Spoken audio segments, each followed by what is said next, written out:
My name is Michelle Dyke. I work at Real Life Christian Church in Claremont, Florida, Central Florida area. And we've got about 8 campuses right now around Orlando. And our average weekend attendance is about 6,500 right now. Most of that's at our main campus. My role is the database director, so I oversee a lot of the new technology that comes into the church, especially on the software side, and just trying to promote ways to do ministry more efficiently to make use of our very limited resources at times.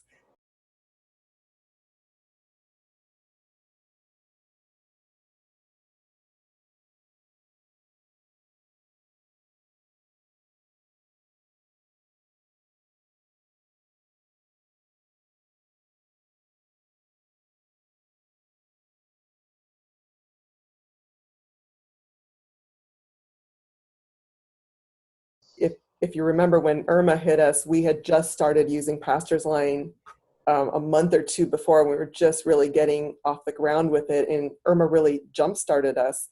It was a huge help to our ministry because so many of our families lost power and were without power for days and days, even week or longer. And one of our campuses was without power for over a week. And so people didn't have internet, they didn't have power. A lot of them didn't have landlines. They couldn't access their email easily. And text message was a really easy way for us to communicate with people. We ended up using PastorsLine to notify people at one of our campuses that campus location was going to be closed because we just didn't get power back in time. And we sent them the service times for the nearest campus, and they all went over to this other campus, and that campus had record attendance that weekend because we were able to get the people moved from one campus to another. So that was it was an amazing tool at the right time. God sent it to us.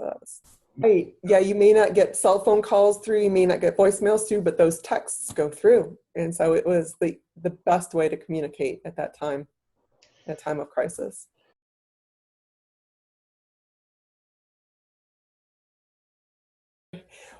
Well, I mean, that's one of the things I love is that we're able to have so many different numbers, and they're not very expensive at all to have multiple numbers. Because when we first started using it, we had different groups using the same number for different purposes. And I like to have multiple people working on a project, especially when you're sending out texts and any communications, so that it's not one person on call 24/7. And so we can kind of rotate. But what was happening was people from one team would get texts from the other team and not know what to do with them. So we just split it up and gave each team ownership of their own number and let them run with it and figure out creative ways to use it. And it was just a powerful tool to delegate, and we're able to get volunteers, key leaders involved. And it wasn't just a tool our staff used, it was a tool that everybody can use, because we can really just carve out a niche for them, and they just see the text coming in that relates to their ministry area that they're working on.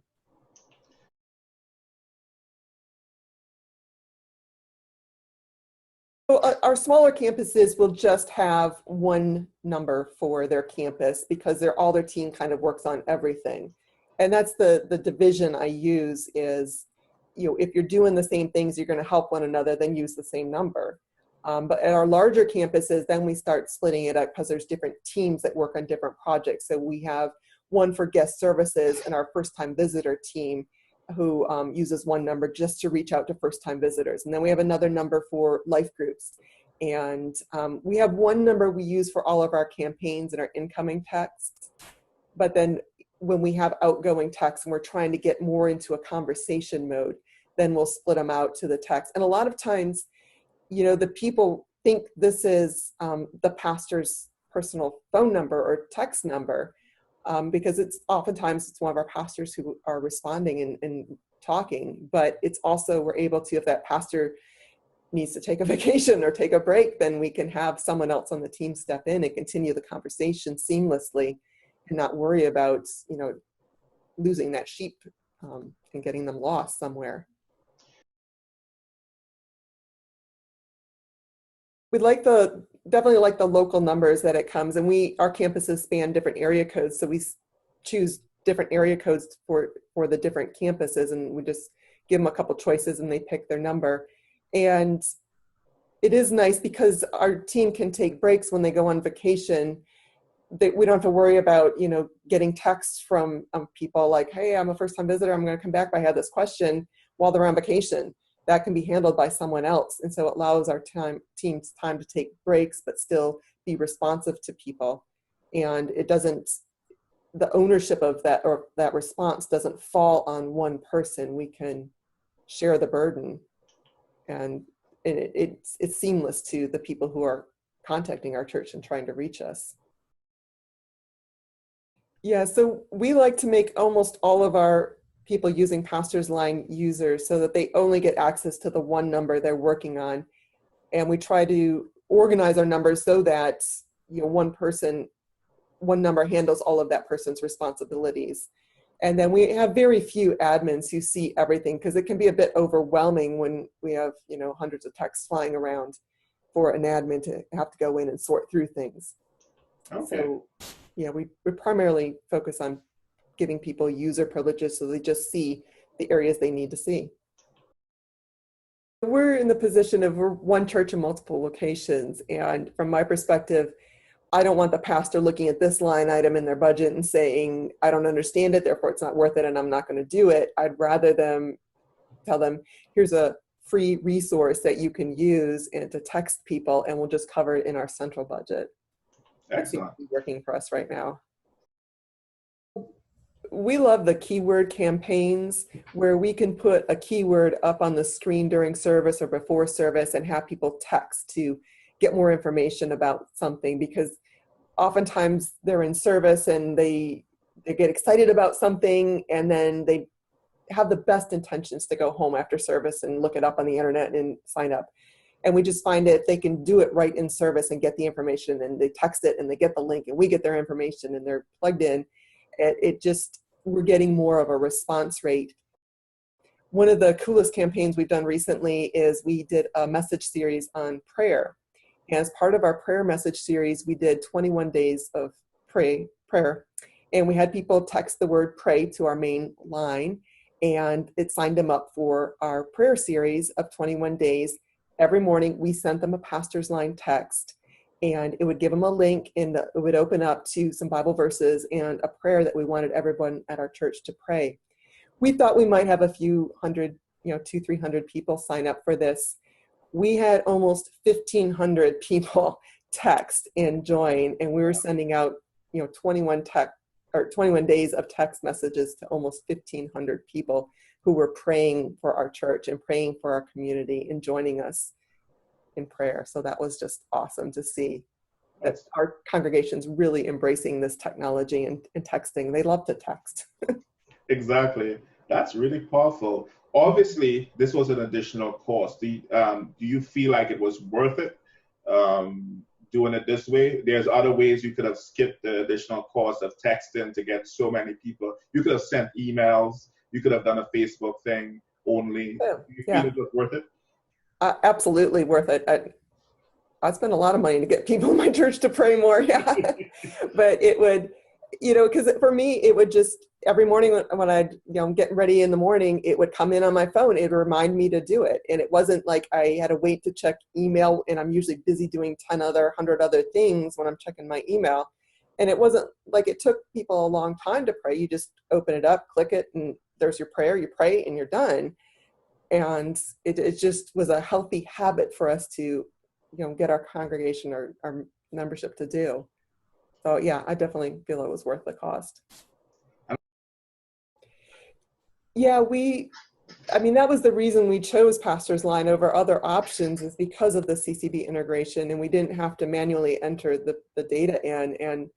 And it's the biggest hurdle we have with the CCB integration is when we get a phone number from someone and it doesn't find a match in CCB and they don't give us their name or their email. But honestly, when I look back at, we track first-time visitors, and it's defined as first time someone shows up in CCB, and we try to see the sources. And so few of our first-time visitors actually fill out our paper connection card. We're seeing more and more of them coming through on a text message.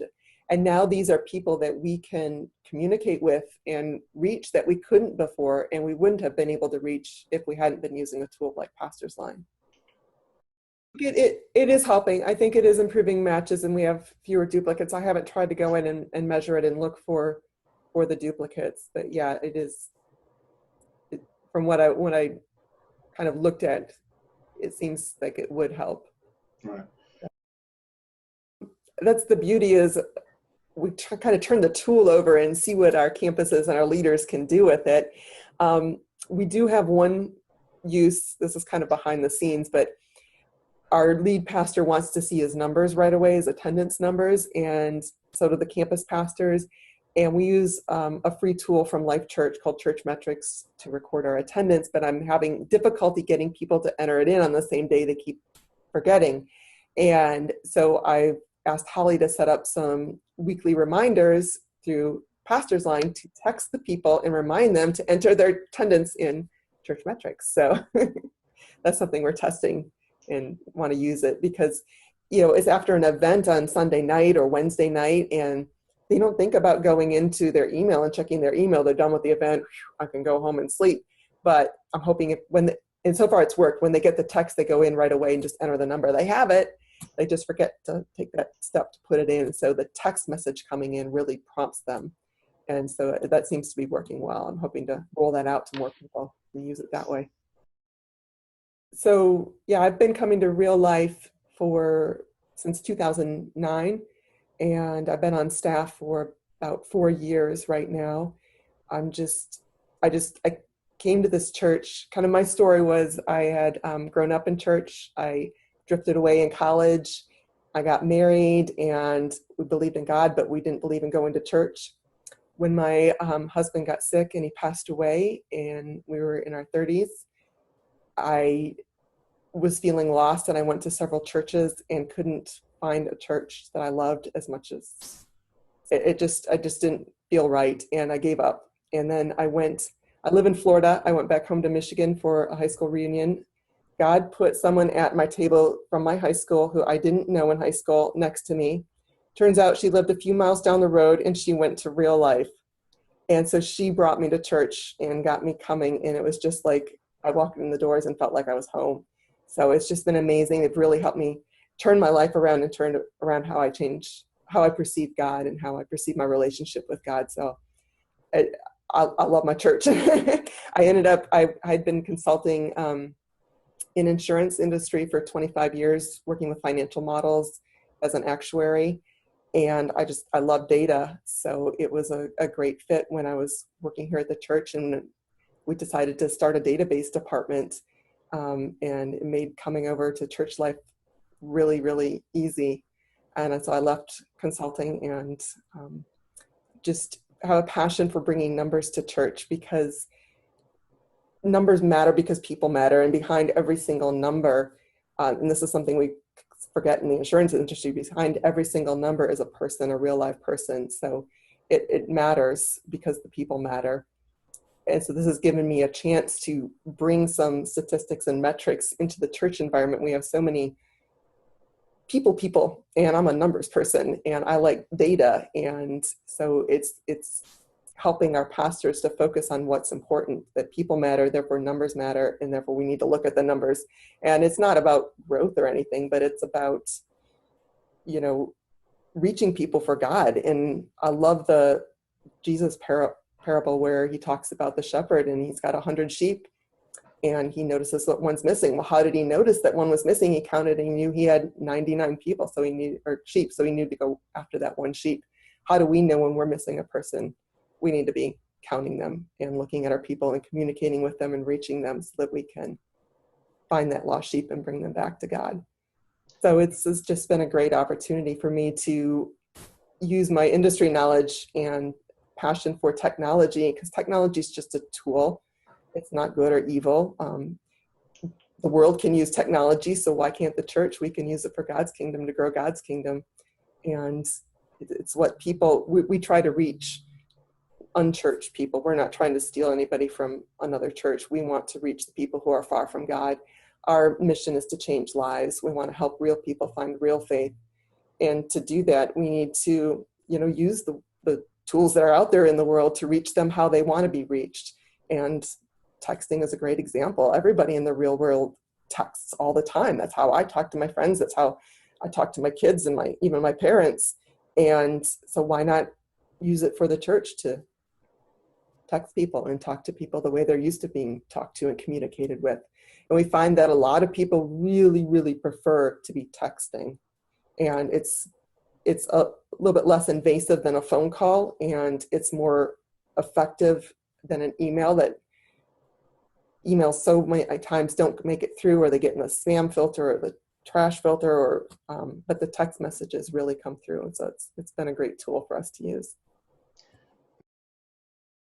Yeah, so our mission is to change lives. So we're known for helping people to, take that next step towards God. So people who are broken or far from God, to help them figure out how to have a relationship with God and how to allow him to speak into their lives so they make better choices and better decisions and ultimately lead a better life, a more joyful life, that even no matter what the circumstances throw at them. So we focus a lot on counseling, on prayer. We're out in the community an awful lot. That's really important for us to be seen in the community and to get involved where people need help. We want to go out and help them. So, one of the feedbacks that we got after the Hurricane Irma came through was we were the church out in the neighborhoods clearing branches and clearing tree limbs. We had chainsaw church, and we weren't just clearing the yards of the people who attended our church. We were clearing yards for anyone who asked. And we got feedback that other churches called their members and asked them to come to the church and help clean up the church. And we were the exact opposite, where we were asking people, do you need help? And we were going out and helping. So that's just a huge way for us to reach people, because we believe that we need to set the example. We need to show the light of Jesus to the community, and they will want to come and see the light at that point. We won't need to drag them in or force them in. They want to come in. So we just want to be God's example out there in the community. Well, I really appreciate your dedication to making this tool better, because a lot of times people will develop a tool and then they let it sit, but you are constantly making it better. And that's what I look for in a technology partner. Is technology doesn't stand still, so our partners can't stand still, that we need to constantly be improving and making better as we find new ways to use it and new methods. So I really appreciate your heart for doing this, Jason. Well, Jason, your support is amazing. I mean, when I ask you guys a question, you get back way before I expect you to, and oftentimes the fix is in place right away. I don't expect that necessarily to continue, but I've just been really, really appreciative, and I hope it does, because it is pretty rare for a technology company to be able to fix things quickly. We've had some technology in the past where I'll send them an email and they said, yep, that's an issue. We have no plans to fix it, so you're just going to have to deal with it. And okay. But I've never gotten that from you guys. You're always, yes, we're going to work on that. We'll get it in our plan. And then next thing I know, it's done. And it's amazing. So thank you for that.